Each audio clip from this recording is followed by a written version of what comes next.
Whether you're looking for answers to specific life questions or simply hoping to become the best version of you possible, welcome to the Mental Breakdown and Psychreg podcast, where we offer insight, information, and strategies based upon research and years of practice as psychologists.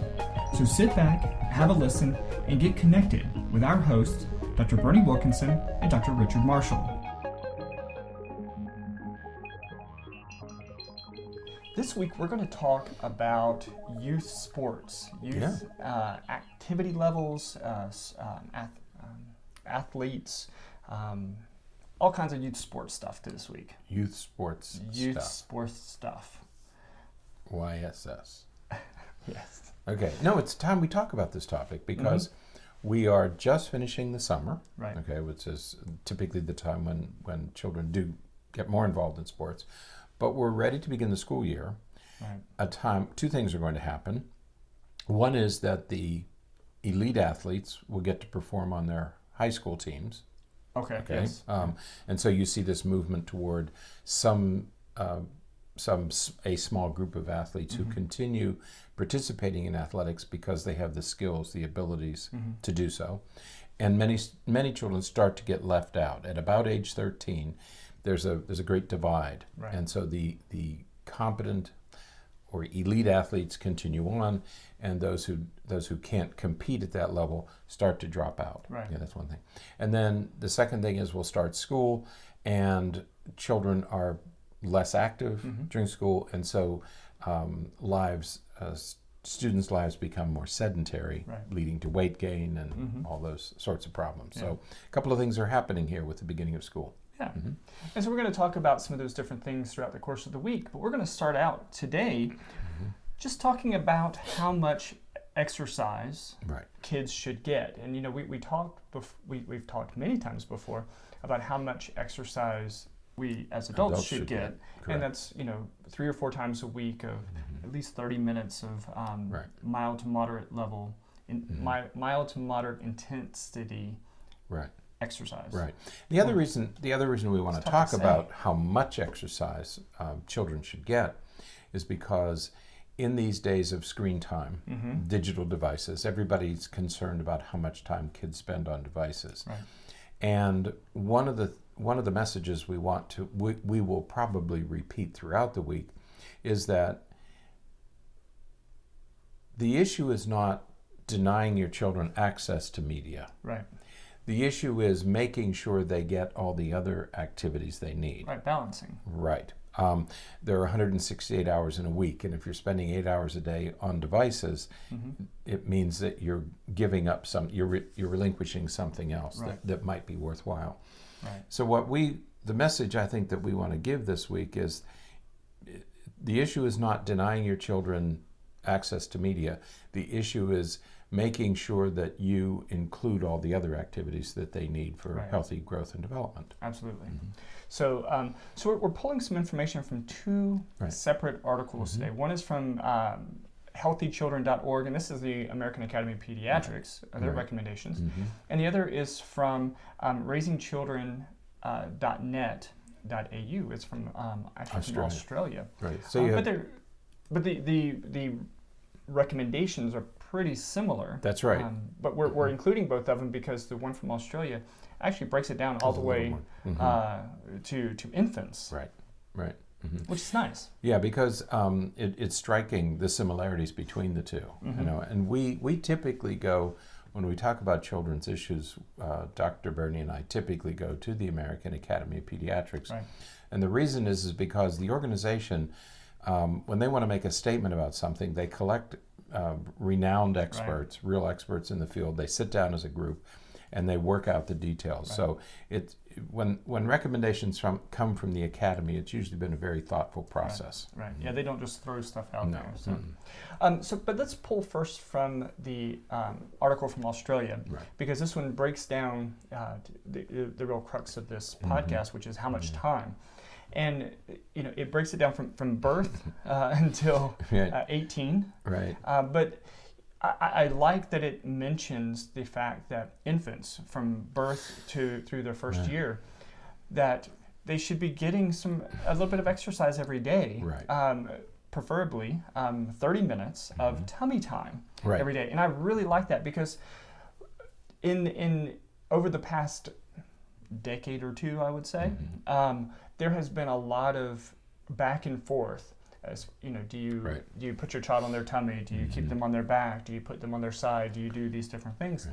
And what the overall, I guess, moral of the story is they need to be on both. You need to have them on their back some so they can learn to roll over on their tummy, and they need to be on their tummy some so they can build some of that core strength to holding their heads up and all of that.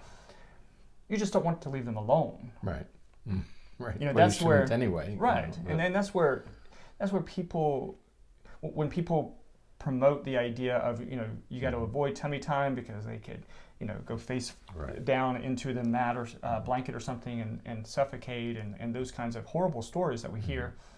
You know, if you're there with them, if you're watching them, if you're in the same room as them and you're keeping an eye, you know, those kinds of things aren't going to happen. But you know, so the importance of tummy time is really you can't overestimate that or overemphasize that. Right. We typically don't think of exercise in children in the first year of life. You know, I don't know of any exercise programs for kids that age, but children learn how to move. They develop their muscles by moving against gravity. Right. And for a child who is a pre-ambulatory, they haven't started walking yet, they need the opportunity to start moving against gravity. And because we develop from our head down, putting a child on her stomach forces her, because she's going to want to look around, forces her to lift her head. So they start to develop neck and shoulder strength. Right. And then you get this top-down development that goes from the head down the spinal cord. Eventually, the legs will get and then they're up on their elbows, and they're up and pushing themselves all the way up on their arms, and so they're building those arm muscles. That's right, and they're just moving against gravity. But from birth to one, till the first birthday, they're developing upper body and core strength. Okay, then at age one, around age one, they'll start to cruise and walk, and they'll develop lower body strength. But it's an important time for kids to begin moving. Having said that, there are cultures that keep children in carriers for essentially the first year of life. And much of that, though, is there's two things with that. One is that's usually safety. Right. Reasons. One is safety. Right. Because a lot of that, you know, we see that a lot in tribal communities and things where you just can't put the kids down because of dangers.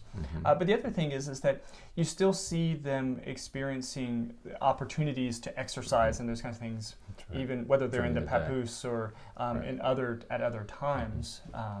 Because maturation is going to occur. I mean, there are biological mechanisms that are going to occur regardless. But yes, give your children opportunities to move. We all know these stories about children who have spent too much time on their backs, you know, and you can tell by the shape of their skulls that they've been on their backs too much. Yeah. So let them move around, change positions. Yeah.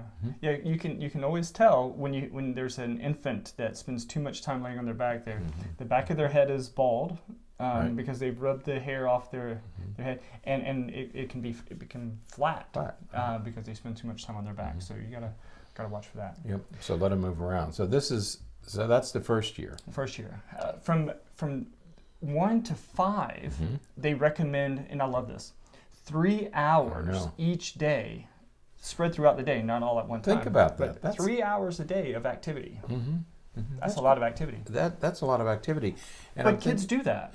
If you leave kids to their own devices, they would probably do that. Now, there are weather restrictions in some climates, but you know, kids should have about 3 hours a day, and that's what we meant earlier when we said, if they're not getting 3 hours a day, that means they're doing too much of some other thing, you know, and that's the problem with the video games and the media or television or reading books. Or you know, or it doesn't matter parental restrictions. That's right. It doesn't matter what they're doing. If they're not getting 3 hours of physical activity, and there are different levels of physical activity, but if they're not getting 3 hours of physical activity a day, they're being denied an important component of their own development. Right. Yeah.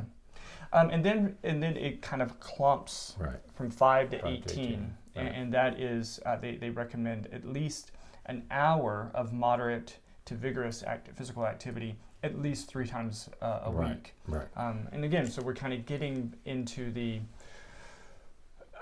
range that's relatively consistent with that of adults. Yeah, they still want you to get 3 hours a day when you're 5 to 18, but an hour of that should be moderate to vigorous. Right. So they want you to break a sweat, in other words.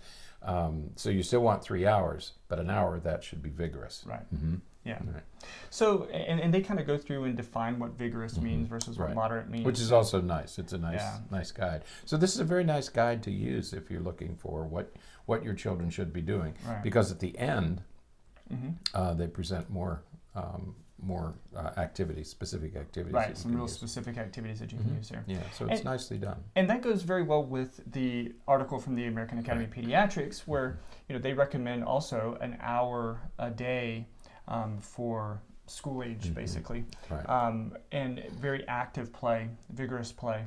And they go through and describe, what are aerobic exercises appropriate for kids, and muscle strengthening activities and bone strengthening.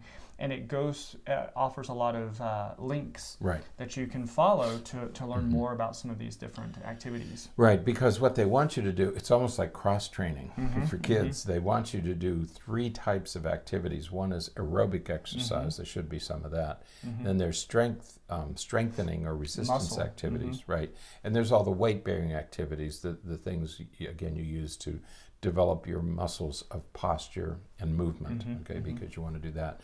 So it breaks it down into those 3 groups. So again, between the Australia article and this article, you have good advice, simple, easy, easy to go through, nice little list that you can use to set these things up for your kids. But the most important thing is make sure that you're setting time aside. You're also encouraged this could be good family time. The exercise time could be family time as well. So. So what does that mean? You exercise with them. That's right. You get off your devices. Yeah. Playing. And don't be on your phone playing, yelling at them to exercise. Right. When you could be up and exercising with them. Right. You should be exercising with them. Yeah. Right. Absolutely. So, all right. Well, that is it then for today.